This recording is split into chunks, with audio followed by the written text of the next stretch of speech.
मोदी सरकार की बात करें तो जो कहती है सो करती है।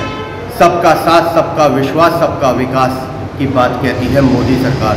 मोदी सरकार ने पुजारियों को ध्यान में रखते हुए, मंदिर के पुजारियों को ध्यान में रखते हुए एक मंदिर प्रकोष्ठ का गठन कर दिया है, जिस पर बहुत तेजी से वो कार्य कर रही है। हमारे बीच में श्रीचंद पंडित जी हैं, इनसे बात कर लेते हैं। दुर्गा मंदिर के पुजारी हैं, क्या कहना चाहिए इस मंदिर प्रकोष्ठ के बारे में? देखो, जितने भी कार्य होते हैं जी, जितने भी कार्य होते हैं और जो लोग धार्मिक कार्यों से जुड़ते हैं, या कोई पार्टी हो या कोई व्यक्ति विशेष हो, जो लोग धर्म से जुड़ते हैं उद्धार उन्हीं का हो, और जो अधर्म से जुड़ते हैं उनका उद्धार कभी हो नहीं सकता। उन्हें तो नरक में जाना पड़ेगा, क्योंकि नरक की यातना उसकी बुद्धि भगवान वैसी कर देता है। वो विपक्ष में खड़े हो जाते हैं, धार्मिक कार्यों को विपक्ष में खड़े हो जाते हैं, धार्मिक होने के बाद भी विपक्ष में खड़े हो जाते हैं। तो ये तो बहुत अनोनी बात है। श्रीचंद पंडित जी, मंदिर प्रकोष्ठ का गठन हो चुका है और उस पर बहुत तेजी से काम चल रहा है, क्या कहना है? बहुत अच्छा कार्य हो रहा है, क्योंकि ऐसे कार्य देश में हर जगह पर, हर प्रांत में जरूर होने चाहिए। क्योंकि जिस तरह से मैं पिछली बार भी आप लोगों को बताया था कि भाई आप जो तनख्वाहें दी जा रही हैं मस्जिदों के मौलवियों को दी जा रही हैं, तो हम लोग क्यों नहीं कर सकते? हमारी तो सरकार भी है और हम लोग मेजॉरिटी में भी हैं, हमारे लिए क्यों नहीं होता? अभी आप लोगों का ताल कटोरा में भव्य कार्यक्रम हुआ, उस पर क्या चिंतन मनन? उसमें यही कार्यक्रम हुआ, यही बात सबके सामने रखी गई कि जो भी मंदिर जो बने हुए हैं उनके अंदर पुजारियों के लिए तनख्वाहें नहीं दी जा रही हैं, जो बेचारे परेशान हैं, मंदिरों के खर्चे भी खुद ही कर रहे हैं, लेकिन उनकी मजबूरी ये है कि वो ब्राह्मण हैं और पंडित हैं और पुजारी हैं, और उसके बाद उनका काम ये है कि भाई मंदिरों को रख रखाव करना, कोई देखे या न देखे, लोग आ रहे हैं उनके लिए प्रसाद ये देना, सारी व्यवस्थाएं उनके लिए बनाना, पानी की व्यवस्था, बिजली की व्यवस्था, सारी व्यवस्था उन्हें करनी पड़ती है। जहाँ कहीं पर भी किसी जगह पर कहीं कुछ जो है जैसे जिन मंदिरों का विकास नहीं हो पा रहा, उन मंदिरों का जिनका विकास नहीं हो रहा, उनका उनके वहाँ के जो क्षेत्र के निवासी हैं उनके कारण नहीं हो पा रहा। वो लोग नहीं चाहते कि कोई विकास हो, क्योंकि उनकी मानसिकता ऐसी है। जब सब लोग चाहेंगे कि भाई हमारा धर्म आगे बढ़े और ये कार्य आगे बढ़े, और उसके बाद ब्राह्मणों का भी उद्धार हो, पुजारियों का भी उद्धार हो, उनके लिए भी कुछ मिले। श्रीचंद पंडित जी, बात करें मंदिर प्रकोष्ठ की, तो सबसे पहले जिम्मा दिल्ली का लिया गया है और दिल्ली के बाद में तमाम सभी राज्यों के अंदर इस मंदिर प्रकोष्ठ की घोषणा हुई। पूरे देश में मंदिर पुजारी प्रकोष्ठ की घोषणा हो चुकी है, और मैं तो ये कहता हूँ इस घोषणा के बाद में पूरे देश में एक हलचल सी मची हुई। हर जितनी राजनीतिक पार्टियां हैं इस पर बहुत विशेष कई बातें मेरे सामने भी यहाँ पर आई कि यहाँ पर भी हमारी कॉलोनी में लोग हर तरह की पार्टी के लोग हैं। कुछ लोगों ने मेरे ऊपर भी कमेंट किए कि आप पंडित तो पैसे वाले हो जाएंगे, ये हो जाएंगे, वो हो जाएंगे, क्योंकि उन लोगों की भावना ये है। क्या पंडित जी अगर पैसे वाले हो जाए तो गुनाह है क्या? उनकी लोगों की नज़र में यही है। एक व्यक्ति तो मेरे को ये कह रहे, मेरे से बोला कि भाई ऐसे पंडित तो कहीं नहीं देखे, भाई गाड़ियों में चल रहे हैं, बाइकों पर चल रहे हैं, मकान बना के रह रहे हैं। उन लोगों की मेंटलिटी ये है कि पंडित ऐसे होने चाहिए कि भाई फटी चीज धोती, फटा सा कुर्ता, कंधे पे अमोछा, नीचे हवाई चप्पलें, पंडित तो ऐसे होने चाहिए। मतलब उनका कहने का ये है कि समाज को उद्धार करने वाला ऐसा होना चाहिए। की बात कर रहे हैं, अब 2022 चल रही है, पंडित जी वो पंडित जी नहीं है। देखो वो खीर पूरी के अंदर बात खीर पूरी की नहीं है। पंडित जब भी पंडित थे, सूरज होता है, वो उसके ऊपर कुछ दिन के लिए बादल आ जाए तो वो सूरज कभी खत्म नहीं हो सकता, फिर वो तो फिर चमकेगा। क्योंकि ये संसार जो है ना, भगवान श्री कृष्ण से धर्मराज युधिष्ठिर ने यही बात पूछी थी, बोले तुम ब्राह्मणों की सेवा करते हो, क्यों करते हो? ब्राह्मणों को इतना मान सम्मान क्यों देते हो? ये तो वेद शास्त्र की बात है। तो भगवान ने वहाँ पर एक मंत्र लगा, ब्राह्मणों मुख मासीद बाहु राजन, हे राजन ये ब्राह्मण मेरा मुख है, इन ब्राह्मणों के मुख से मैं भोग ग्रहण करता हूँ, ब्राह्मणों के मुख से मैं आशीर्वाद दिलवाता हूँ और ब्राह्मणों के मुख से श्राप दिलवाता हूँ। जब किसी का नाश होना होता है ना, सबसे पहले वो ब्राह्मणों को परेशान करता है, साधु संतों को परेशान करता है। श्रीचंद पंडित की बात करें मंदिर प्रकोष्ठ की, तो लगभग अब तक 27,000 मंदिर उस मंदिर प्रकोष्ठ से जुड़ चुके हैं। ये तो बहुत दिल्ली के अंदर जितने मंदिर प्रकोष्ठ से जो मंदिर जुड़ चुके हैं, जितने पुजारी लोग जुड़ चुके हैं, ये तो बड़े सौभाग्य की बात है। जिन लोगों ने इस कार्य को आगे बढ़ाया, मैं उन लोगों के लिए भी धन्यवाद देता हूँ कि भाई उन्होंने इस कार्य को किया और जुड़े, लोगों को जोड़ा, मैं भी जुड़ा। लेकिन सवाल ये उठता है कि छोटे मंदिर तो जुड़ जाएंगे, क्या बड़े मंदिर भी जुड़ेंगे? देखिए हम तो ये चाहते हैं कि बड़े हों या छोटे, जिसकी जैसी आवश्यकता, कार्य तो वही हुआ। जिनको आवश्यकता जिनकी नहीं है वो नहीं चाहते, जो ट्रस्ट के माध्यम से चल रहे हैं वो क्यों जुड़ेंगे? हाँ, जो ट्रस्ट के माध्यम से चल रहे हैं या उनको तनख्वाहें दी जा रही हैं, उनका सारा खर्चा वहन किया जा रहा है, वो एक अलग बात हो गई। लेकिन जितने जो छोटे लोग हैं, मैं तो ये चाहता हूँ जिसको ज़रूरत है, ज़रूरतमंद के लिए जरूर मिलना चाहिए।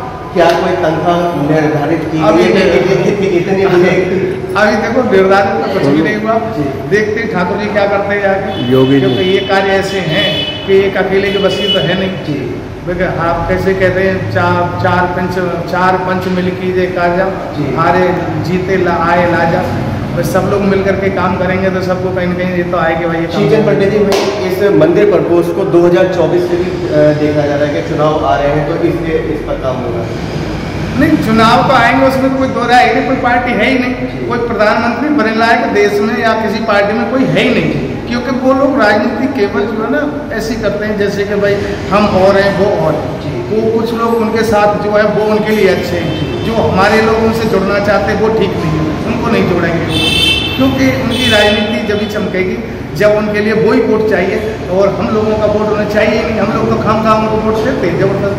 वही मंदिर प्रपोज की बात करें तो आपके जो सर्वे सर्वा है कर्नल सिंह जी, उनका ये कहना है अब गुड मॉर्निंग छोड़िए और जय श्री राम बोलना शुरू करें। देखो मैं तो गुड मॉर्निंग को तो वैसे भी विपक्ष में हूँ, गुड मॉर्निंग का तो कोई अर्थ ही नहीं। वैसे तो हमारे हिंदू धर्म में तो सनातन धर्म में ये था कि भाई प्रणाम करना चाहिए। अभिवादनशीलस्यम नित्यम हृदयोपसेव्यते तस्य चत्वारि वर्धन्ते आयुर्विद्या यशो बलम्। हमारे शास्त्र कहते हैं कि जो लोग जो है ना अपने बुजुर्गों को, ब्राह्मणों को, साधु संतों को प्रणाम करते हैं, उनके लिए 4 चीज़ें फ्री भी मिलती हैं, आयु, विद्या, यश और बल। अब वो मिलते हैं क्योंकि उनका मन जो है ना वैसा ही बन जाता है। प्रणाम करते ही उनके जो है झुकना सीख जाता है। जो आदमी झुकना सीख जाता है वो सारी दुनिया को झुका सकता है, और जो झुकना नहीं सीखा वो कभी किसी को झुका नहीं सकता। जो बड़े हो जाते हैं ना वो झुकना सीख जाते हैं।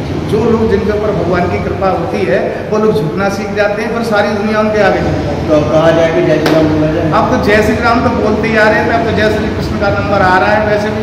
और देखो जय श्री कृष्ण भी बोलना बहुत जरूरी है, और जो कार्य उन लोगों ने गलतियाँ की हैं उनको सुधारना तो पड़ेगा। तो कहा जाए कि जय श्री राम की वजह जय श्री कृष्ण बोले। अब तो जय श्री कृष्ण ही होगा। अब तो जय श्री राम तो उस दिन वहाँ मीटिंग भी हो रही थी, वहाँ भी मैंने तो यही बात कही थी कि भैया जय श्री राम, राम का काम तो हो ही गया, अब कृष्ण का काम भी होना चाहिए।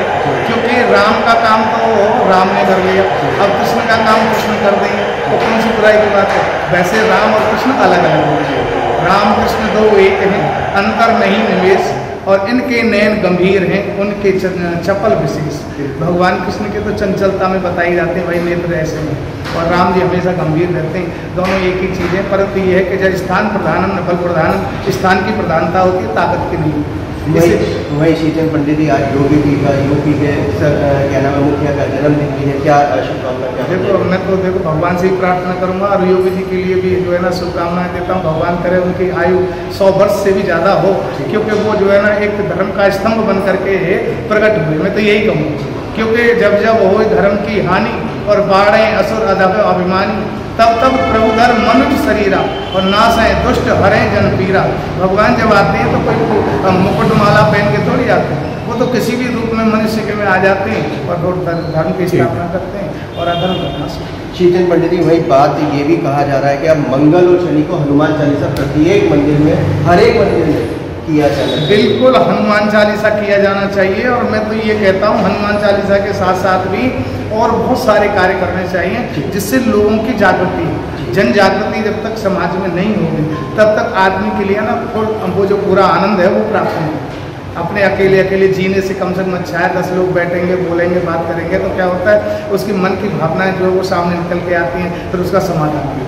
मंदिर के पुजारियों से देखो मैं तो मंदिर के पुजारियों से हाथ जोड़ के यही अपील करूंगा, जितने भी ब्राह्मण देवता हैं भैया अपने अपने आप को सुरक्षित महसूस करें, क्योंकि शायद हो सकता है हमारे साथ भगवान की कृपा से जो हम जैसा चाहते थे वो कार्य हमारा होने के लिए जा रहा है। और आप लोग जो है ना उसमें सब ब्राह्मण देवता सहयोग करें, और कोई किसी प्रकार की कोई परेशानी, कोई किसी तरह की हो तो आकर के मुझसे भी मिल सकते हैं, और जो हमारे जो लोग जुड़े हुए हैं उनसे भी मिल सकते हैं। शीतल पंडित जी कहीं ना कहीं ऐसा नहीं लगता कि भारत टीवी ने जो कोरोना काल में मुहिम उठाई थी, पुजारी जो परेशान थे, हाँ, उसका असर भी देखने को उस पुरानी जो वीडियो थी उसका असर बहुत जगह हो। हमारे वहाँ मेरे पास कई बार फोन आए विश्वास नंबर पे, हमारे ओम प्रकाश जी हैं ML, उन लोगों ने ओम प्रकाश जी ने बहुत बड़ी हेल्प जो है ब्राह्मणों को की उस समय पर, और वहाँ से भी ब्राह्मणों के मेरे पास बहुत फोन आए हैं। बड़े महाराज जी 400 ब्राह्मणों के लिए मेरे ख्याल से क्या बता रहे थे 5-5 हज़ार रुपये की हेल्प भी वैसे भी की थी, राशन भी दिया था, बहुत सारे काम हुए। तो देखो ये तो करना चाहिए। हम लोग किसके सहारे, गांव में घर नहीं, जंगल में खेत नहीं, जो सहारा है वो तो मंदिर ही तो है, और मंदिर में से सहारा फिर खत्म हो जाएगा तो कहाँ जाएंगे। तो ये थे हमारे बीच में श्रीचंद पंडित जी, जिन्होंने मंदिर प्रकोष्ठ के बारे में पूरी विवरण किया। वहीं भारत टीवी ने भी जो कोरोना काल के अंदर मुहिम छेड़ी थी कि पुजारियों की हालत बहुत ज़्यादा दयनीय हो गई थी, वहीं उसका भी असर देखने को मिल रहा है। पुजारी प्रकोष्ठ 27,000 मंदिर जुड़ चुके हैं, धीरे धीरे और मंदिरों को जोड़ने की भी तैयारी है, जोड़ भी रहे हैं। कैमरामैन पवन शर्मा के साथ राहुल शर्मा, भारत टीवी के लिए।